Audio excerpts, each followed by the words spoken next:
I'm so heartbroken. I feel like I let him down. I'm Ash Shore, and this is Ramsey's story for GeoBeats. I know what it's like to feel misunderstood and judged, and I feel like Ramsey has a little bit of that. Hi, baby. Ramsey came to us from a neglect case. Hi, honey. Dying for attention. Hi, baby. I love to give kisses. You give kisses? He hadn't been bathed in most likely over 20 years. He was in a room that had mice and rats crawling up and down off the walls. There was raccoons living in the house, skunks, lots of feral cats. And he was left abandoned after his prior guardian passed away. He was needing sanctuary. We took him into our program immediately. Ready to go? Ready to go? When we first rescued him, he was completely bare-bellied. He's now growing back his feathers, but it will be something where he probably will never fully grow back all of the feathers from the decades of him self-plucking. Hey. Good morning. Our connection was beautiful. It was almost instant. It was a situation where he would only allow me to interact with him for probably the first 5 months.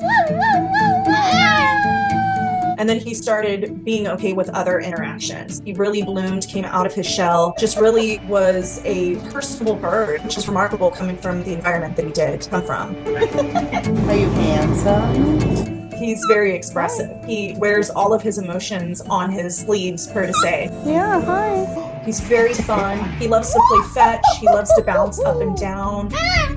Hi. We worked very hard for a very long time to find the best home possible for Ramsey. It was not easy. We had many different visits where the family had come to the sanctuary to spend the certain time with him that was required before adoption. Did you sleep okay? We also went and traveled to the home that he was moving into to see how he would act there. Unfortunately, the adopters that took in Ramsey, even though we had thought that we had vetted them properly, they were just really wanting a bird that was going to come into their home and immediately just be comfortable with everybody and everything. Woo! And certain family members from that home were not happy that Ramsey was not comfortable with them. And instead of allowing time for everything to kind of work out, within 2 days, they had felt that he was not going to be friendly and they didn't want to give it any more time. When he came back, he had attached to that family. And I do believe that he takes it personal from me. Wow. He thinks that I'm the one that made it so it didn't work out for him. These birds, they feel rejection and they take that in. I don't know if I could ever trust anybody to understand the commitment that you're making when you take on any parrot, but especially a cockatoo. It's like having a toddler for 16 to 90 years. And so we are kind of working back from square one with Ramsey, trying to gain his trust and make sure that he feels secure. And yes, that comes with certain risks. Cockatoos have pretty much can openers on their face. Their beaks are very strong.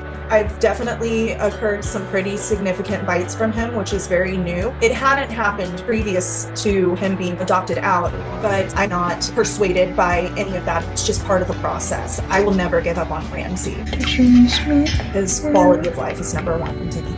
Just had a hard day. He's gone through so much. He's suffered immense loss, tragedy, and neglect in his life. You naughty, naughty cockatoo. And the only thing I'm concerned about is what I can offer him, not what he can offer me. What are you doing?